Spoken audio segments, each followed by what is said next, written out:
The grand ballroom of the Fairmont Hotel sparkled with the kind of elegant sophistication that only came from decades of hosting the city's most exclusive charity events. Crystal chandeliers cast warm light over tables adorned with centerpieces that cost more than most people's monthly rent, while servers in pristine white uniforms circulated among guests wearing gowns and jewelry worth small fortunes. Mom's surprise 58th birthday party had been perfectly coordinated with the annual Children's Hospital Foundation Gala, ensuring that her special night would be surrounded by the city's philanthropic elite. I stood near the silent auction tables in my simple navy dress from Target, watching the well-choreographed dance of wealth and social positioning unfold around me. The guest list read like a who's who of local business leaders, political figures and old money families, all gathered ostensibly to support sick children while actually networking and displaying their charitable credentials to peers. Mom held court at the head table in her designer gown, beaming as friends and family showered her with congratulations and expensive gifts.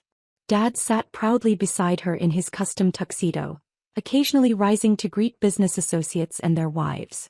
My brother Marcus commanded attention near the bar, regaling anyone who'd listen with stories from his latest acquisition deal, while my sister Amanda sparkled in diamonds that probably cost more than most people's cars. The evening had started beautifully, with surprise toasts celebrating Mom's decades of volunteer work and her reputation as one of the city's most dedicated philanthropists.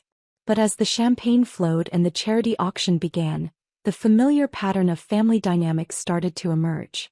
"Rebecca." Uncle Richard's voice carried across our table as the auctioneer began presenting expensive vacation packages and art pieces for bidding. "Come sit with the family. We need to discuss your contribution to tonight's cause." I walked over from the silent auction display, knowing exactly what was coming. Uncle Richard had perfected the art of publicly discussing family members' charitable giving as a way to highlight the hierarchy of financial success within our extended family. "Everyone," Uncle Richard announced to our table of 12 family members and close friends, "we should coordinate our bidding tonight to make sure the Thompson family makes a strong showing for Mom's birthday celebration." The table nodded approvingly, clearly expecting some strategic discussion about impressive donation amounts. "Marcus just won the Napa Valley Wine Tour for $8,000, Uncle Richard said with obvious pride. "Amanda and her husband are bidding on the European cruise package. That should go for around $15,000. More nods of approval around the table. "Now Rebecca," Uncle Richard's voice took on a different tone as he turned to me, "what's your budget for tonight? I know money's been tight with your little teaching job." The table's attention focused on me with barely concealed pity. Everyone knew I was the family member who just couldn't seem to achieve the level of financial success expected of Thompson family descendants. "I'm still looking at the options," I said diplomatically. "Rebecca teaches kindergarten," Aunt Patricia explained to the newer family friends at our table. "Sweet work, very noble, but obviously not the kind of career that generates significant disposable income." "How much do teachers make these days?" asked Mrs. Wellington, wife of Dad's business partner. "Maybe $40,000 a year," Marcus answered for me. "Before taxes. It's basically poverty wages compared to what real professionals earn." The table made sympathetic sounds, the kind of noises people produce when discussing someone's unfortunate circumstances. "The sad truth," Uncle Richard continued, his voice carrying to nearby tables, "is that Rebecca will always be poor. She chose a career in public service instead of business, and now she's stuck living paycheck to paycheck while the rest of us can actually contribute meaningfully to causes like tonight's charity." "It's not her fault," Amanda said with sisterly concern. "Some people are just more comfortable with limited ambitions. Rebecca never showed much interest in building wealth or understanding investments. Look at how she dresses," Aunt Patricia added, gesturing at my simple outfit. "Can't even afford proper evening wear for her own mother's birthday party. It's honestly a bit embarrassing at events like this." The laughter that followed was more uncomfortable than cruel, but Uncle Richard pressed on with obvious satisfaction. "The thing is," he said to the growing audience of family friends, "charity events like this really separate the wheat from the chaff. People like Marcus and Amanda can bid on meaningful items, make donations that actually impact the cause. But Rebecca..." He shook his head with theatrical sadness. "She'll probably bid on something small, maybe a restaurant gift certificate for $50, just so she can say she participated. Meanwhile, the rest of us will be making real contributions. I took a sip of water and listened to them discuss various auction items they were considering, each trying to outdo the others with increasingly expensive bids. A week in the Italian Riviera, a private wine tasting with a celebrity chef, original artwork from local galleries. Standard wealthy person charity auction conversation. The formal auction began with the auctioneer, a distinguished man named James Morrison who'd been running high-end charity events for over 20 years, taking the stage to present the evening's most expensive items. Ladies and gentlemen, his polished voice filled the ballroom. Welcome to our annual Children's Hospital Foundation Gala. Tonight, your generosity will directly fund life-saving medical equipment and treatment programs for our community's most vulnerable children. Applause filled the room as guests prepared to demonstrate their charitable commitment through competitive bidding. Before we begin with tonight's premium auction items, Morrison continued, I want to take a moment to acknowledge some very special donors whose contributions have already made this evening an unprecedented success. The room quieted as people turned their attention to the stage. Our major donors this year include the Peterson Family Foundation with their generous $100,000 contribution, Morrison Industries with $150,000, and the Richards Foundation with $200,000. Polite applause followed each announcement. However, Morrison said, his voice taking on obvious excitement, I'm thrilled to announce that we have an anonymous donor whose contribution has exceeded anything in our foundation's 30-year history. The ballroom had gone completely quiet now, everyone curious about this mysterious major donor.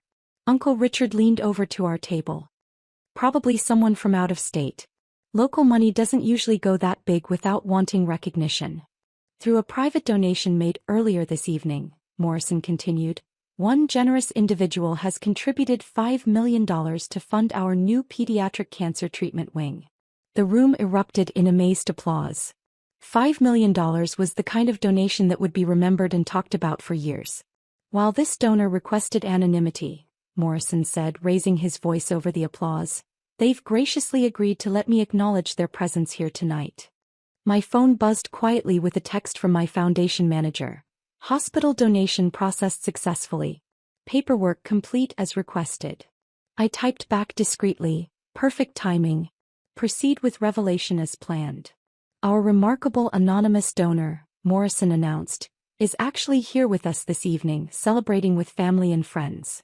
The ballroom buzzed with whispered speculation as people looked around, trying to identify the mystery philanthropist among the well-dressed crowd. Ladies and gentlemen, Morrison said, his voice carrying clearly across the silent room, please join me in thanking Ms. Rebecca Thompson for her extraordinary generosity. He pointed directly at me. The silence that followed was so complete I could hear the kitchen staff preparing dessert courses 3 rooms away. Uncle Richard's champagne glass slipped from his suddenly nerveless fingers and shattered on the floor, sending Dom Perignon splashing across Aunt Patricia's designer gown. Rebecca Thompson? Someone from a nearby table whispered in confusion. The kindergarten teacher? Another voice added. $5 million? Marcus said, his voice coming out about 3 octaves higher than usual. Morrison continued from the stage, clearly enjoying the dramatic impact of his announcement. Ms. Thompson's donation comes through the Thompson Educational Foundation, which has quietly funded children's programs throughout our region for the past 6 years. The ballroom was buzzing now with amazed conversation as people processed this unexpected revelation. Thompson Educational Foundation? Dad repeated weakly, staring at me like I'd grown a second head. Why foundation? I said calmly. We focus on children's education and healthcare initiatives. Your foundation? Amanda's voice cracked slightly. Rebecca, what are you talking about? Morrison's voice cut through the family conversation from the stage. The Thompson Educational Foundation has contributed over $18 million to local children's causes since its founding, making it one of our region's most impactful charitable organizations. $18 million. The number hit our table like a physical blow. Mom found her voice first, though it came out as barely more than a whisper. Rebecca, how is this possible? Teaching kindergarten was just part of the plan, I explained. I wanted to understand educational challenges from the ground up before creating solutions through targeted philanthropy. Uncle Richard was staring at me like I was speaking a foreign language. Rebecca, $18 million. Where did that money come from? Thompson Publishing, I said simply. The educational materials company I started 7 years ago. Educational materials? Aunt Patricia asked weakly. Curriculum development, digital learning platforms, teacher training programs. We supply educational content to school districts across 12 states. The conversation at nearby tables had shifted to whispered discussions about me, with people clearly trying to reconcile the simple-dressed woman they dismissed as poor with the multi-million-dollar philanthropist Morrison had just revealed. Thompson Publishing, Marcus repeated mechanically as if saying it might make sense. How big is Thompson Publishing? Annual revenue is approximately $45 million. After operational costs and taxes, we donate about 40% of profits to the foundation. Dad had gone completely pale. $45 million? Rebecca, that's larger than my investment firm. Education is a growing market, I said with a slight smile. Turns out understanding what teachers actually need in their classrooms gives you a significant advantage in developing products they'll actually buy. Mrs. Wellington leaned forward with obvious fascination. Rebecca, when you say you donate 40% of profits, roughly $12 to $15 million annually depending on the year. This year was particularly good, so we were able to make some larger commitments. Morrison approached our table, his face beaming with satisfaction. Miss Thompson, I hope you don't mind the public acknowledgement. Your foundation's work deserves recognition. It's fine, I said, standing to shake his hand. The Children's Hospital does incredible work. Dr. Martinez and her team have been wonderful partners. Partners? Mom asked with confusion. The foundation has been funding medical research and treatment programs at Children's Hospital for 3 years, Morrison explained. Ms. Thompson personally visits the wards monthly to meet with patients and families. She visits the hospital? Amanda asked, staring at me with new understanding. Every month, Morrison confirmed. The kids adore her. She brings educational programs, reading initiatives, sometimes just sits and talks with families going through difficult treatments. Uncle Richard found his voice, though it came out shaky. Rebecca, why didn't you tell us?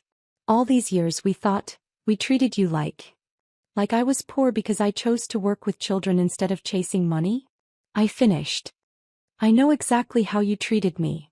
The table sat in uncomfortable silence as the reality of their assumptions became clear. But we were trying to help you, Aunt Patricia protested. We offered connections, job opportunities in our businesses. You offered me entry-level positions that paid less than I donate to charity in a typical month, I corrected, while making jokes about my poverty wages and inability to dress appropriately. Morrison cleared his throat diplomatically. I should return to the auction, but Ms. Thompson, the board would love to discuss expanding our partnership. Your foundation's impact has been extraordinary. I'd be happy to schedule a meeting, I said. My assistant can coordinate with your development team. After Morrison left, the table sat in stunned silence while the charity auction continued around us. Other guests kept glancing in our direction, clearly processing the evening's revelation about the poor kindergarten teacher who just donated more money than most of them made in a lifetime. Rebecca, Dad said quietly, your assistant? You have an assistant. Thompson Publishing employs 43 people full-time. The foundation has another 12 staff members. Yes, I have multiple assistants. 43 employees? Marcus whispered. Plus contractors and consultants. We're expanding into digital platforms next year, so we'll probably double the staff. Aunt Patricia was still staring at her champagne-stained dress, clearly having trouble processing the evening's events. Rebecca, the things we said about your clothes, your lifestyle, were based on assumptions you made because I chose to live simply while building something meaningful, I said. I drive a 10-year-old Honda and shop at Target because I'd rather spend money on pediatric cancer research than impressing people at charity galas. $5 million, Uncle Richard said, his voice filled with awe. For one evening's donation. Actually, I said, checking my phone as another notification came through, it's $7 million now. I just approved funding for the new children's wing expansion. The number settled over our family table like fog rolling in from the ocean. $7 million, Mom repeated softly. Tonight's total. The foundation's annual healthcare giving is usually around $8 to $10 million, depending on specific program needs. Amanda put her head in her hands. I called you poor. I said you couldn't afford proper clothes. While sitting at a charity event funded largely by money I donated, I pointed out. The irony wasn't lost on me. My phone buzzed with a call from my foundation manager. I answered it quietly. Rebecca, the hospital board wants to fast-track the pediatric wing construction. They're asking if we can commit to the full $15 million project cost. Approved, I said. Send the commitment letter tomorrow. I hung up and looked around at my family's shocked faces. 15 million? Dad's voice was barely audible. The pediatric wing will be the most advanced children's cancer treatment facility on the West Coast, I explained. Sometimes you have to think big to make real impact. As the charity auction continued around us and other families bid on vacation packages and artwork, my family sat processing their new understanding of who I really was. Not the poor teacher they'd dismissed for years, but the founder of a multi-million-dollar company and one of the region's most significant philanthropists. Rebecca, Uncle Richard said finally, his earlier condescension completely gone, I owe you an apology.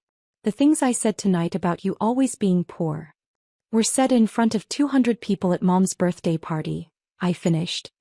I heard every word. We didn't know, Marcus protested weakly. You didn't know because you didn't want to know. You were comfortable having someone to look down on, someone whose failure made your own success feel more significant. The evening wound down with dessert and final auction results, but the conversation at our table never recovered its earlier energy. People kept stealing glances at me, clearly trying to reconcile their assumptions with reality. As guests began to leave, Mom approached me with tears in her eyes. Rebecca, I'm so proud of what you've built. The foundation, the company, everything you've accomplished. Thank you, I said, hugging her. Happy birthday, Mom. I hope tonight was special. It was perfect, she said. But I feel terrible about how the family treated you earlier. Tonight showed me exactly who everyone really is when they think it doesn't matter, I said. That's valuable information. As I walked toward the hotel exit, I could hear the explosion of conversation behind me, family members probably trying to process how they'd completely misjudged the poor kindergarten teacher who just donated more money in one evening than most of them would see in their lifetimes. Tomorrow, when the local business journal ran their story about the record-breaking charity donation, when my family's friends started asking questions about their unsuccessful daughter, when they realized that their assumptions about poverty and success had been completely backwards, things would be different.